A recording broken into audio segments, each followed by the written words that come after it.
Tonight, wiretap dance. The White House's unproven defense sparks an international incident with the British as President Trump stands by his claim in an awkward moment with the German chancellor. Secret Service failure, shocking new details, how long an intruder roamed the White House grounds before being caught. Nuclear warning. The Secretary of State puts North Korea on notice. A possible military strike is on the table. NBC News exclusive. Our first look at the secret plan to defeat ISIS that President Trump asked for. Why it might surprise you. Family horror. Kids find their parents dead from an apparent overdose. The father's job raising big concerns.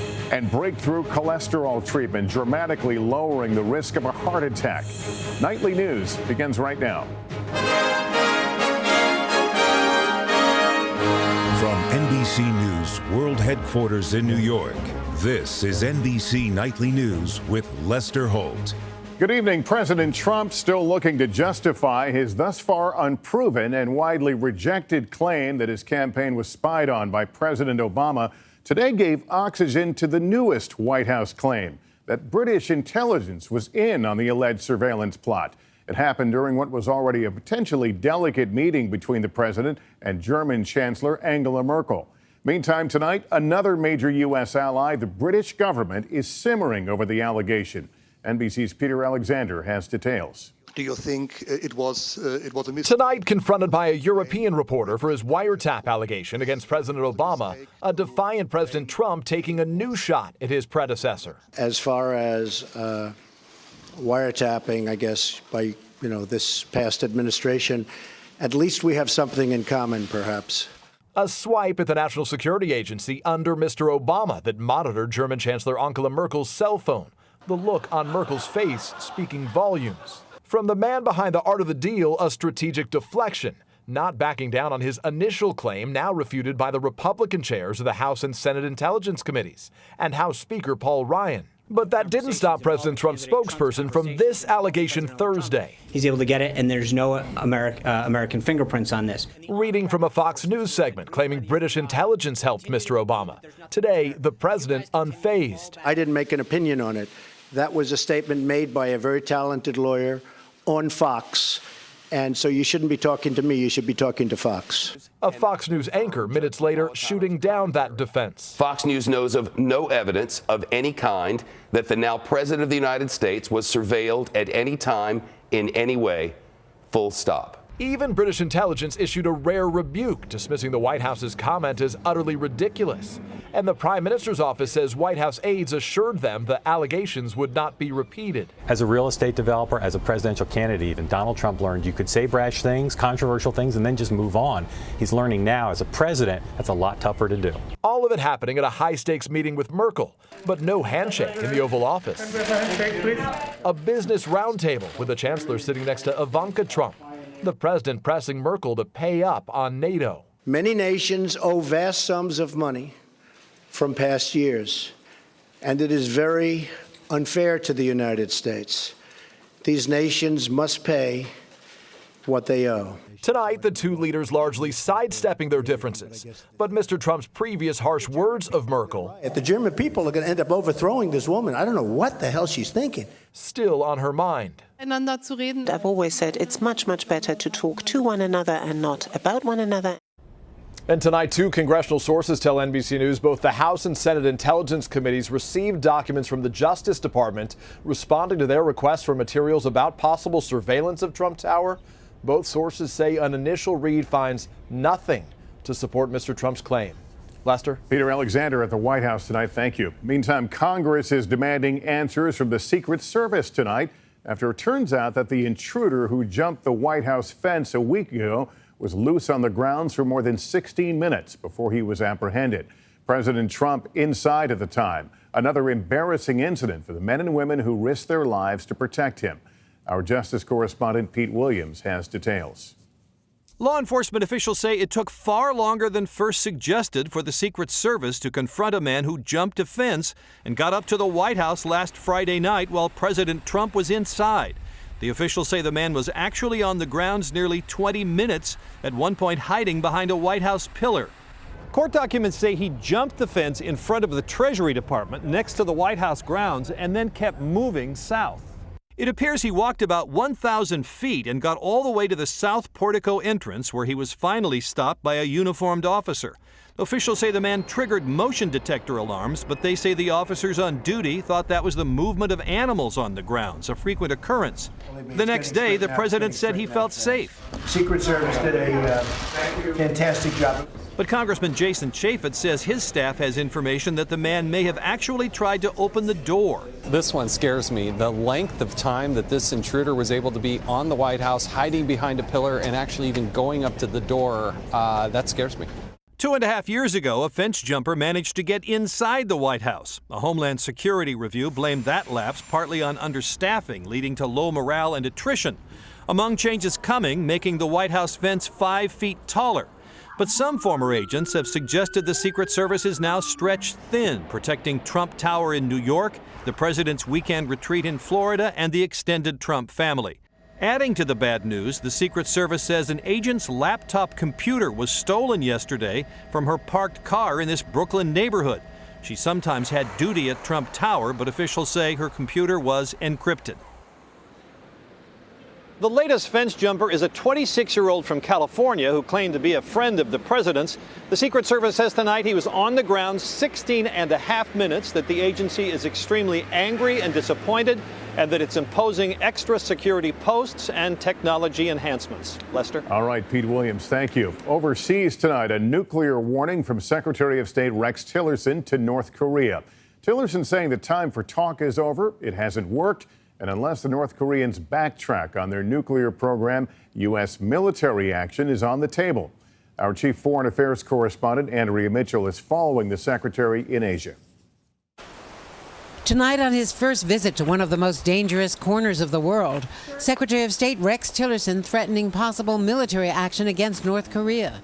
If they elevate the threat of their weapons program to a level that we believe requires action, that option is on the table. Tillerson emphatically ruling out negotiations, an option tried in the past by the U.S. and favored by China. Let me be very clear. The policy of strategic patience has ended. Tillerson instead warning the U.S. could take preemptive military action if North Korea does not give up its nuclear program. But it was in the DMZ today that the new Secretary of State got his first close look at the potential enemy. And a North Korean soldier got his close-up with the Secretary of State. The Secretary of State is here now right at the border with North Korea, which is causing the first real national security challenge to the Trump administration. Tensions now at their highest point in decades. As military officials tell NBC News, there are signs Kim Jong-un may be readying another nuclear test and more missile launches. His missiles not yet able to reach the U.S. West Coast, but already a very real threat to South Korea, Japan, and 78,000 U.S. troops defending the allies. The first line of defense, new U.S. anti-missile systems in South Korea, which China sees as a threat. While we acknowledge China's opposition, its economic retaliation against South Korea is inappropriate and troubling. We ask China to refrain from such action. Tillerson heads next to China, the only country with the power to get North Korea to back down, and not happy about the U.S. threat to use force. Lester? Andrea Mitchell in Seoul, thank you. Turning from the tensions with North Korea to another world crisis confronting President Trump, the battle against ISIS. Tonight, NBC News has been briefed on the secret plan the president requested from the Pentagon to, in his words, obliterate ISIS. NBC News senior investigative correspondent Cynthia McFadden now with why President Trump might be surprised by what's in the report. According to two senior officials who have reviewed the document, what may have surprised the president is that the new military plan seems to be a lot like the old Obama plan, just more of it. What one administration official calls an intensification. The current plan to defeat the Islamic State is like that old saying, Plan B is just try harder at Plan A. We have not come up with new ways of approaching this. We need more creativity in our attack ideas.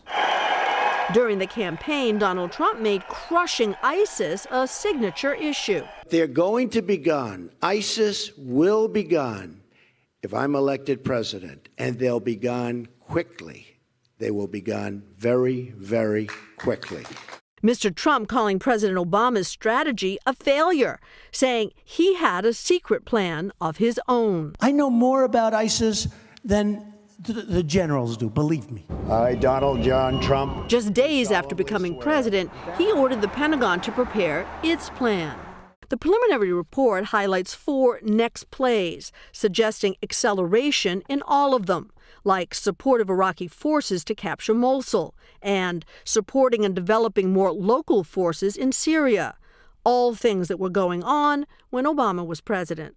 Last week, General Joseph Votel assured Congress that the current approach is working against ISIS, writing, "The counter-ISIS campaign has entered its 3rd year, and we are on track with the military plan to defeat the terrorist organization in Iraq and Syria."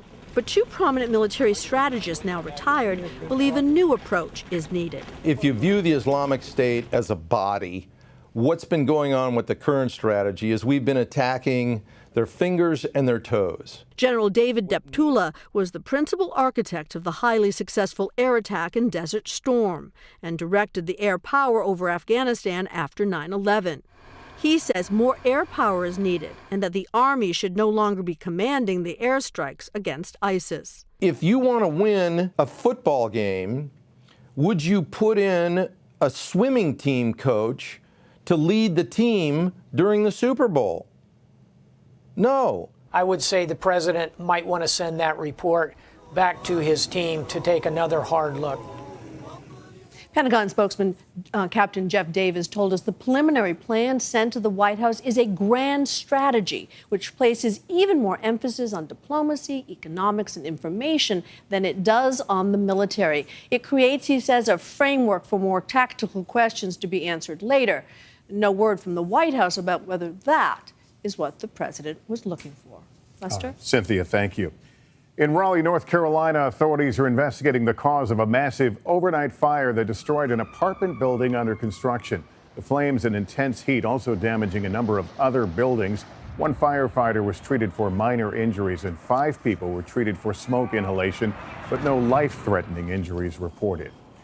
Now to Centerville, Ohio, outside of Dayton, where police are investigating what appears to be the latest case of an accidental overdose in the opioid epidemic that has parts of this country in its grip. A husband and wife found dead by their children when they woke up for school. Making the case even more troubling, the husband was a commercial airline pilot. Here's NBC's Tom Costello. 911, what's the address of the emergency? It was just before 8 a.m. on this quiet cul-de-sac when a 13-year-old called for help. He and his 3 sisters unable to wake their parents, dead of an apparent overdose of fentanyl. You don't know if they're breathing or they are not breathing. 2 more lives lost to America's opioid addiction. Courtney Holly and her husband Brian, a captain with Spirit Airlines. This knows no demographic. It doesn't matter how much you make or where you live or how educated you are. It crosses every line. And that's what's probably most frustrating. Spirit Airlines tells NBC News Captain Holly served at the airline for just over 9 years. His final Spirit flight was last Friday, March 10th, raising questions about how pilots are screened for drug abuse. We don't know when Holly was last screened for drugs. While the FAA requires pilots to undergo a yearly medical exam, that exam does not include drug testing. But pilots are required to go through both scheduled and random drug and alcohol screening run by the airline, sometimes immediately upon arriving at work. In 2015, aviation employers conducted more than 218,000 drug tests on everyone from pilots to mechanics to flight attendants. Of those, 38 pilots tested positive for 1 or more drugs, including marijuana, cocaine, and opiates. The data shows this is extremely rare. There are safeguards in place. Those safeguards are working. But addiction is not so rare across Ohio. In the Holly's home county, the coroner says 2 people a day are overdosing and dying. Now, a devastated young family is the latest face of a raging epidemic. Tom Costello, NBC News, Washington. Still ahead here tonight, important news about your cholesterol, the breakthrough medication that for the first time has been shown to dramatically cut the risk of heart attack or stroke. Also, the amazing rescues from a mudslide disaster and one woman's incredible will to survive. We're back. back now with what's being called a big medical breakthrough in the treatment of high cholesterol and heart disease, a drug that has been found to dramatically reduce the risk of a heart attack in patients. A lot of excitement in the medical community and a share of controversy over the cost.